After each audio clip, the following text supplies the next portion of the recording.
Ya, selamat sore anak-anak semua. Kita mau mulai ibadah kita sekolah minggu online sore ini.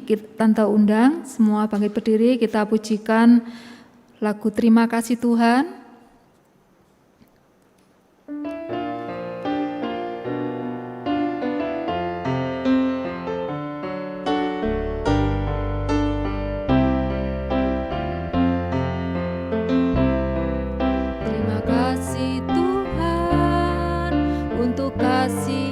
Setiamu yang ku alami dalam hidupku. Terima kasih Yesus untuk kebaikanmu sepanjang hidupku. Terima kasih Yesusku buat anugerah yang kau beri. Sebab hari ini Tuhan adakan syukur bagimu. Kita pujikan refrennya, terima kasih. Terima kasih Yesusku buat anugerah yang kau beri. Sebab hari ini Tuhan adakan syukur bagimu. Baik, anak-anak tutup mata, tangan dilipat, ikuti doa tante. Benar Yesus, terima kasih buat hari ini yang Tuhan beri. Layakkan kami datang sore ini di hadirat-Mu untuk memuji dan mengagungkan nama-Mu. Kuasai hati dan pikiran kami oleh Roh Kudus-Mu, sehingga ada roh sukacita hadir di tengah-tengah ibadah kami sore ini. Tuhan pimpin jalannya ibadah dari awal, pertengahan, hingga akhirnya. Tuhan tolong jamah dan sembuhkan teman-teman kami yang sakit. Tuhan gerakkan hati teman-teman kami yang tidak setia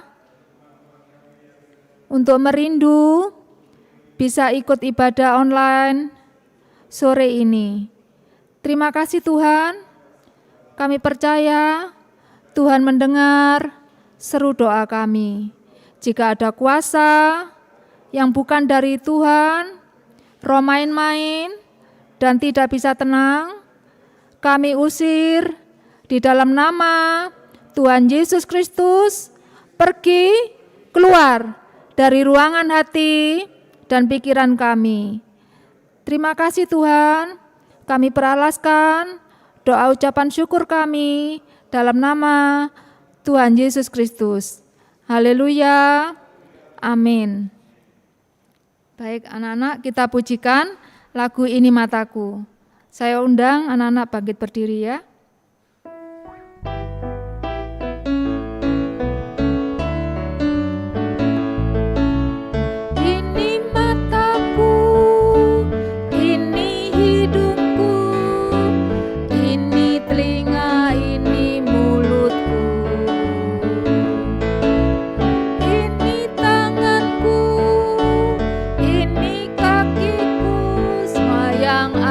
Padaku memuji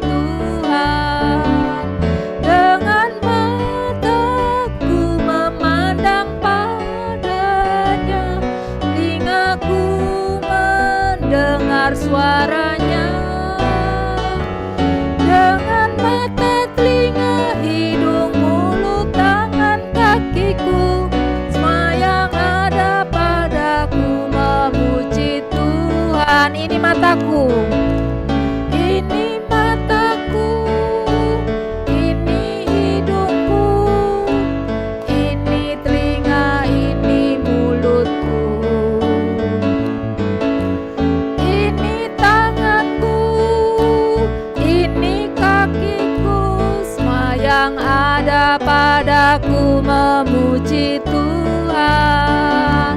Dengan mataku memandang padanya, telingaku mendengar suaranya. Dengan mata, telinga, hidung, mulut, tangan, kakiku, semua yang ada padaku memuji Tuhan. Kita pujikan lagu Singing Glory, Praise the Lord.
Tante masuk dalam pengumuman untuk jadwal ibadah sekolah minggu di Gereja Surabaya pukul 9.15, di Malang pukul 10, dan di Medan pukul 10.15, di Jakarta pukul 16.00. Setiap kali beribadah, anak-anak harus berpakaian yang rapi. Jangan lupa disiapkan Alkitab dan alat tulis untuk yang sudah bisa membaca dan menulis. Dan ringkasan firman Tuhan bisa didapat dari link YouTube. Untuk tugas atau kegiatan sekolah minggu juga bisa dilihat di Google Classroom dengan kode kelas KZYEYNP. Saat anak-anak ikut beribadah dengan orang tua, Tante ingatkan yang tertib tidak boleh mengganggu, lari-lari apalagi berteriak. Sekian pengumuman untuk sore ini. Sebentar kita akan masuk dalam firman Tuhan. Tante undang untuk bangkit berdiri, kita pujikan lagu Mari Masuk.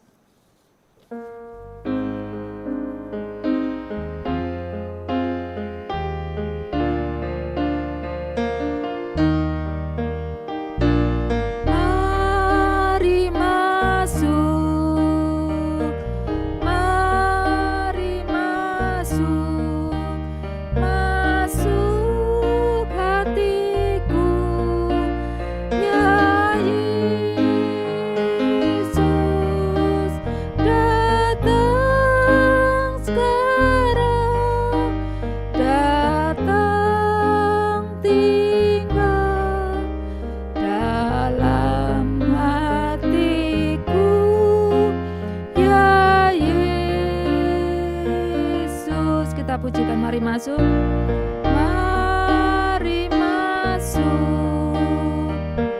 mari masuk, masuk hatiku, ya Yesus, datang sekarang, datang dalam hatiku, ya Yesus. Ikuti doa Tante ya. Benar Tuhan, ini pujian dan kerinduan kami untuk Tuhan datang dan tinggal dalam hati kami. Bukakanlah firman-Mu sore ini untuk kami semua boleh menerima urapan-Mu, dan kiranya Roh Kudus menuntun dan memberikan hikmat kepada kami boleh mengerti dan mampu melakukan firman-Mu dalam kehidupan kami, sehingga kami bisa mengalami belas kasih dan kemurahan-Mu sepanjang hidup kami. Berfirman-Lah Tuhan, kami siap untuk mendengarnya. Haleluya. Amin. Baik anak-anak, kita duduk tenang, kita mau dengarkan firman. Ya, sore hari ini firman Tuhan ada di kitab 2 Raja-Raja 5 tentang Naaman, ya, kesembuhan Naaman. Jadi kita tahu sudah tidak asing dengan cerita Naaman, tapi kita baca ya, ada di 2 Raja-Raja 5 ayat 1 sampai 2. Di situ diceritakan yaitu Naaman adalah panglima Raja Aram, ya. Dia adalah seorang yang terpandang di hadapan tuannya dan sangat disayangi. Sebab oleh dia Tuhan memberikan kemenangan kepada orang Aram. Tetapi orang itu seorang pahlawan tentara sakit kusta, ya. Jadi di sini diceritakan Naaman ini adalah panglima tentara. Jadi panglima tentara tentunya jabatannya adalah jabatan yang tertinggi, ya, dalam ketentaraan, ya. Sehingga orang ini adalah orang yang terpandang, tetapi kita perlu tahu siapa Naaman tadi, ya, dan ada apa dengan Naaman. Ternyata sekalipun dia sebagai seorang panglima tertinggi, dia ada kekurangan anak-anak, yaitu dia memiliki penyakit kusta, penyakit yang tidak mungkin bisa disembuhkan, ya. Dari sini akhirnya ada seorang anak perempuan yang ditangkap atau tertawan oleh tentara Aram, ya. Dan anak perempuan ini tinggal melayani di rumah Naaman. Dia bercerita kepada istri Naaman tentang seorang nabi yang ada di Samaria, ya. Di sana dikatakan nabi ini bisa menyembuhkan penyakit Naaman, yaitu penyakit kusta, ya. Akhirnya Naaman mendengarkan apa yang dikatakan oleh anak perempuan ini, gadis ini, ya. Naaman beserta prajurit-prajuritnya pergi ke tempat Nabi Elisa ini, ya, di Samaria, dan beserta Naaman ini bersama prajurit ada membawa persembahan juga, di dalamnya ada perak, emas, dan beberapa potong pakaian dibawa oleh Naaman sebagai hadiah, ya. Dalam perjalanan sampailah tiba di Samaria di depan rumah Elisa, ya. Di sana Naaman memiliki harapan, ya, atau angan-angan nanti kalau sudah sampai di depan Nabi Allah ini, ya.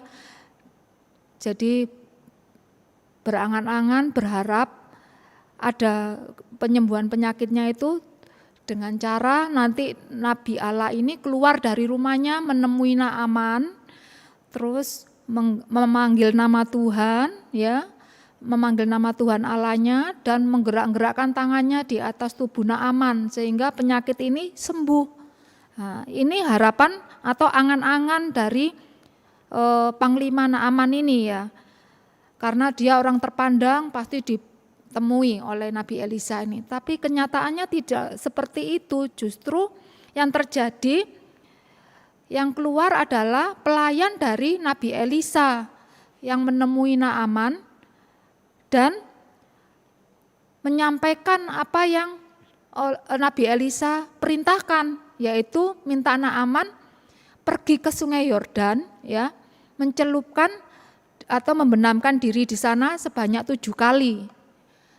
tentu saja Naaman menjadi kecewa, ya, gusar, artinya dia sempat marah, gitu ya. Apa yang diharapkan tidak terjadi. Nah, ini seringkali ini juga terjadi dalam kehidupan kita. Kita berharap sesuatu yang baik terjadi atau kesembuhan yang kita alami, tetapi caranya bukan dengan harapan kita, tetapi dengan caranya Tuhan. Kembali ya anak-anak ya, Tante ceritakan dulu di mana Naaman tadi ini sudah berharap sampai dia mereka-rekakan atau bersangka-sangka dengan cara yang dia harapkan, tetapi tidak terjadi. Dan Naaman ini akhirnya kecewa dan panas hati, mau meninggalkan. Jadi tidak bersungut-sungut ya, tidak mau melakukan apa yang dikatakan oleh Nabi Elisa ini. Tetapi kembali lagi diingatkan oleh prajurit-prajuritnya Naaman ini ya, bukankah Panglima ini kesini kalau diperintahkan oleh Nabi Elisa melakukan hal yang sukar, pasti Naaman ini mau melakukan. Ini kan cuma disuruh mandi dan mencelupkan diri di Sungai Yordan sebanyak 7 kali kan lebih mudah. Kenapa enggak mau? Gitu kan. Diingatkan lagi sama prajurit-prajuritnya ini ya. Akhirnya inilah sikap yang diambil Naaman, dia rendah hati akhirnya dengan menerima apa yang disampaikan oleh prajurit ini, dia menerima firman itu, dia mau melakukan dengan kerendahan hatinya, dia taat ya, pergi ke Sungai Yordan untuk mencelupkan diri di sana atau membenamkan diri sebanyak 7 kali ya. 1 kali, 2 kali membenamkan, 3 kali, 4 kali ya, belum terlihat 5 kali, 6 kali, akhirnya 7 kali. Tubuh Naaman ini akhirnya bersih seperti tubuh anak-anak ya. Ini dia sungguh senang ya menerima mujizat ini, penyakit yang tidak mungkin disembuhkan, tetapi dia menerima mujizat itu, kesembuhan terjadi. Nah, kita melihat di sini ada kuasa di saat kita mau taat dan rendah hati mengaku, Tuhan saya tidak mampu, dan menyerahkan pertolongan sepenuhnya kepada Tuhan. Maka di sana Tuhan bekerja, mujizat terjadi. Inilah yang tidak bisa kita selami, cara pekerjaan Allah dalam kehidupan kita ya anak-anak ya. Mungkin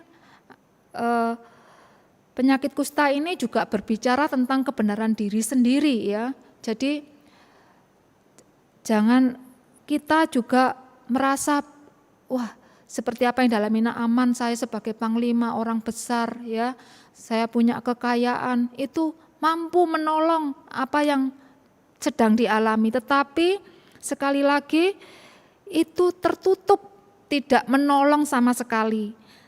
Tetapi yang Tuhan lihat di sini adalah hati yang taat, sehingga kondisi satu yang mustahil itu Tuhan mampu ubahkan menjadi satu yang tidak mustahil bagi Allah.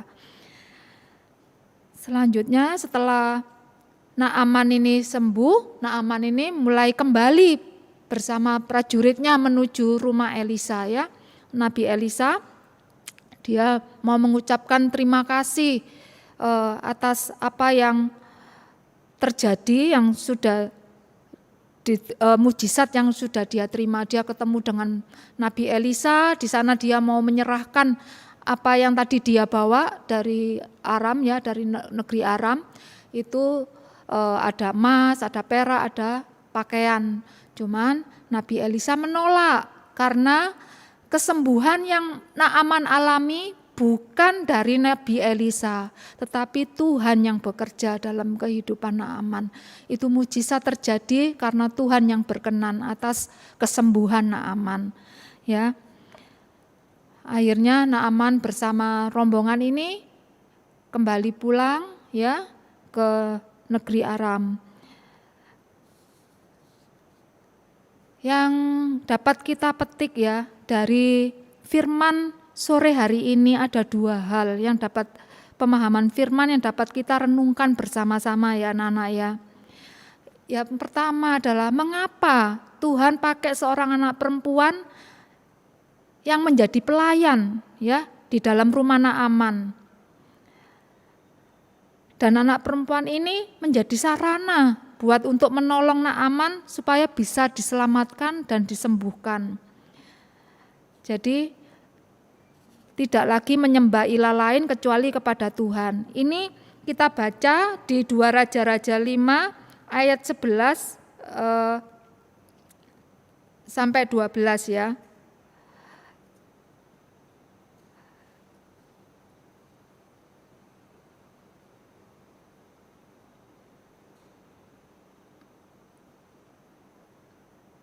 Di sini dikatakan 2 Raja-Raja 5 ayat 15 ya.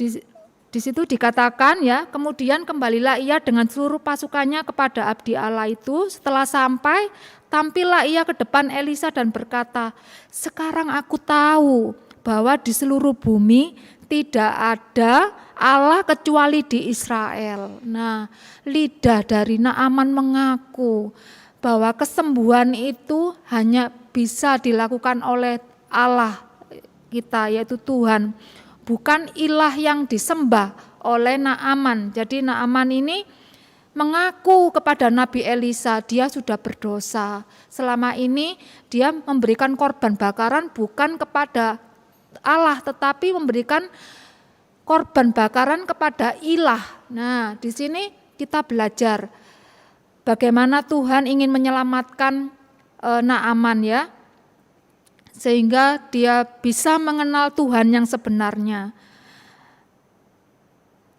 Ini yang pertama yang kita bisa petik, bahwa ada Tuhan mau menyatakan kemuliaannya dalam kehidupan Naaman ya, dan lidah Naaman boleh mengaku bahwa dialah Tuhan yang ajaib dan berkuasa, yaitu Allah orang Israel ya. Yang kedua, apa yang dapat kita petik dari firman sore hari ini tentang Naaman ya. Jadi sikap Naaman tadi yang berharap, berangan-angan, seringkali kita punya pikiran-pikiran sebelum melakukan sesuatu, misalnya berharap seperti nanti terjadi seperti ini, harapan-harapan kita. Apalagi adik-adik yang sekarang, anak-anak sekarang yang masih sekolah ya, punya cita-cita dan harapan. Boleh punya cita-cita dan harapan, bukan tidak boleh berharap, tapi harapan itu kita serahkan dalam tangan Tuhan, bukan dengan kekuatan kita, yaitu tadi kita harus bisa merendahkan hati kita seperti teladan Kristus yang meninggalkan surga menjadi manusia, menebus segala dosa kita. Demikian Tuhan sudah teladankan itu buat kita semua, buat tante, buat anak-anak, supaya kita bisa rendah hati. Ya, artinya apa rendah hati?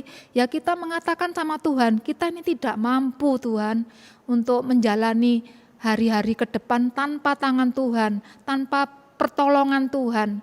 Ya, di sini Tuhan menyatakan segala kuasanya. Tuhan akan nyatakan masa depan yang indah buat anak-anak semua. Asalkan tetap belajar dan bekerja keras ya, Tuhan pasti tolong.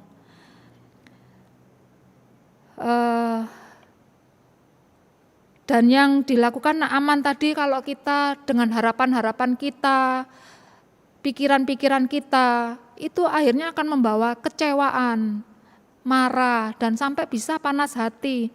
Ya, tetapi kalau kita tadi dengan rendah hati, kita mengaku tidak mampu, ya, menyerahkan sepenuhnya pertolongan terhadap tangan Tuhan, ya, maka kita tidak akan pernah kecewa, apalagi sampai panas hati. Justru kita bisa mengucap syukur atas segala kebaikan Tuhan dalam hidup kita. Ya. Dan dari sini juga kita bisa pelajari di mana jabatan yang dimiliki oleh Naaman atau posisi sebagai panglima ataupun kekayaan yang dimiliki Naaman itu tidak menolong sama sekali. Artinya apa? Tuhan tidak melihat itu semua, tapi Tuhan melihat ketaatan kita pada firman-Nya. Hidup takut akan Tuhan, itu yang Tuhan inginkan dalam kita. Dan kalau Tuhan memberikan semua itu dalam kehidupan kita, itu hanya bonus ya. Adik-adik prestasi di sana itu sebagai upah atau itu bonus yang Tuhan berikan. Tetapi yang Tuhan cari, yang utamakan adalah hidup taat dan dengar-dengaran pada firman Tuhan dan setia dalam penggembalaan. Ya, penggembalaan di tempat kita untuk ya tekun hari Minggu ya, anak-anak datang ke sekolah Minggu rajin beribadah, mendengarkan firman-Nya. Ya, kalau hari Selasa di mana ada ibadah penyembahan ikut, kalau bisa ikut. Dan hari Kamis ada penggembalaan juga di tempat kita, yaitu pendalaman Alkitab dan perjamuan suci ya.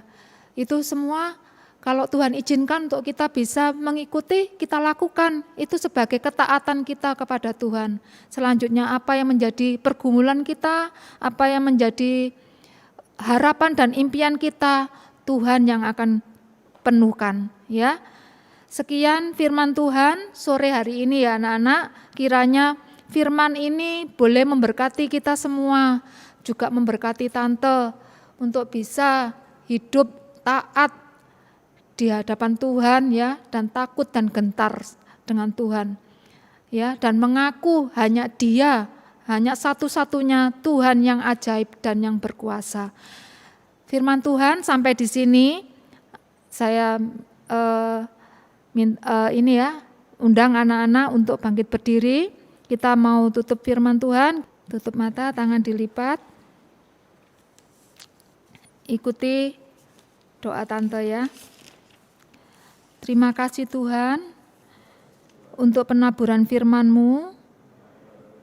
Selanjutnya, biar Roh Kudus-Mu yang terus bekerja dalam hati kami, berikan kami kekuatan dan kemampuan untuk melakukan firman-Mu, sehingga kami boleh mengalami kuasa firman-Mu, serta terus tumbuh dan berbuah-buah dalam kehidupan kami, menjadi iman yang teguh, sampai mengaku tidak kekurangan aku. Berkati orang tua kami, guru-guru sekolah minggu kami, yang sudah melayani ibadah sore ini. Berkati Bapak dan Ibu Gembala kami, Opa dan Oma Wijaya, sampai Tuhan datang kembali. Terima kasih Tuhan, dalam nama Tuhan Yesus Kristus, kami naikkan doa kami. Haleluya, amin. Selamat sore anak-anak, Tuhan memberkati, sampai bertemu minggu depan di ibadah sekolah minggu online. Tuhan memberkati.